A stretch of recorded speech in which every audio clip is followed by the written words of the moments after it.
How to develop taste. Now imagine with me for a second that your significant other is breaking up with you. You ask, why? And they say, because you have bad taste. Now, how does that make you feel? I know for me, it's deeply upsetting because it attacks something deeply personal. What makes you, you. In fact, you have bad taste is often voted as the top most hurtful things one can say during a breakup. So how? How to develop taste? I would like to start from David Hume's definition.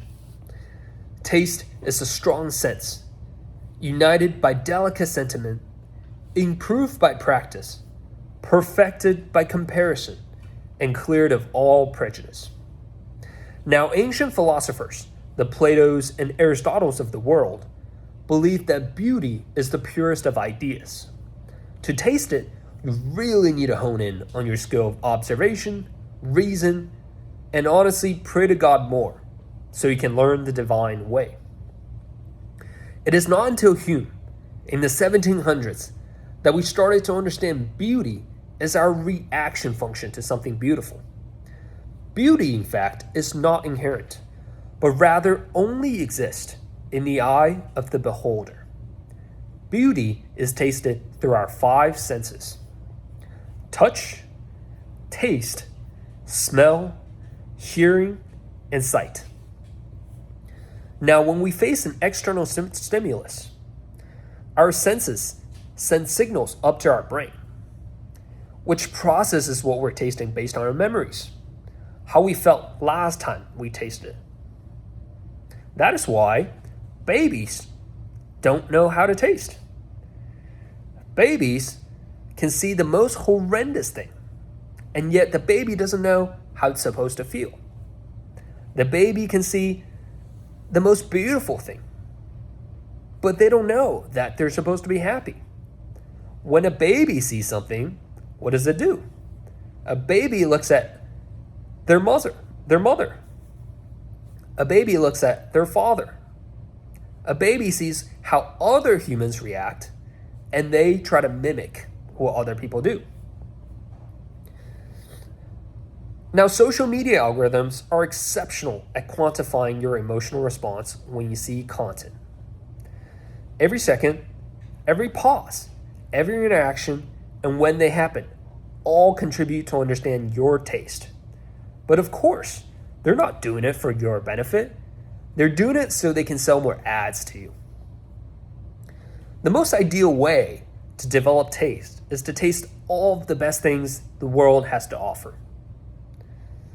However, it is equally important that you taste all of the worst things as well, because it is by comparison that we develop our taste.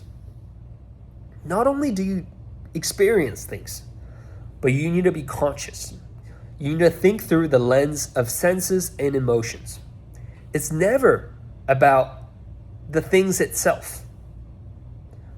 The biggest part of how we taste is through relating external stimulus to ourselves. Let me give you an example. When you're young, you tend to take everything for granted. You feel great. You wake up every day full of energy. You might have teachers, grandparents, parents that tell you how good it feels to be young, how much you should cherish it, how much it would change. You understand it conceptually, of course, but you don't know how it truly feels to not be young.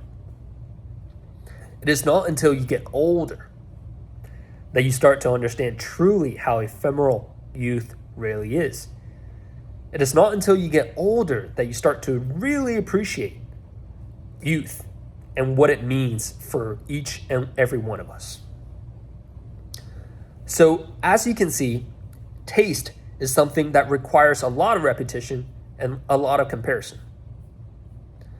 But since most of us can't just sit around and taste things all day, media becomes the car that takes us shotgun on tours of other people's lives. We learn to live through other people in books, in movies, in shows, and podcasts now. The long-form contents are especially important because it forces us to digest more information. Those information, those vivid little details, tricks us into a sense of immersion, triggering chemical reactions to our brains to make us feel. As an artist, it pains me to put numbers on any content. But as a trader, I'm ecstatic because price is the most objective truth, measured by the actions of each and every one of us. Now, every piece of content on social media has a price tag on it, measured by engagement metrics that quantify how effective it is at invoking our senses and triggering our emotional response. And that's why, the most popular videos, the most popular posts, oftentimes you find them to be rage baiting, right? So the next time you taste something that you like, take a moment and think about it. Be conscious of which of your senses are triggered, what memories you think of, and how they combine together to make you feel. Now, understanding the whole feedback loop will not make you feel more than what you already feel subconsciously. But what it does is that it gives you the superpower of inducing emotions in others, of knowing how to induce emotions in other people. If you create content, your content's engagement metrics are your efficacy scores. But it doesn't just end there.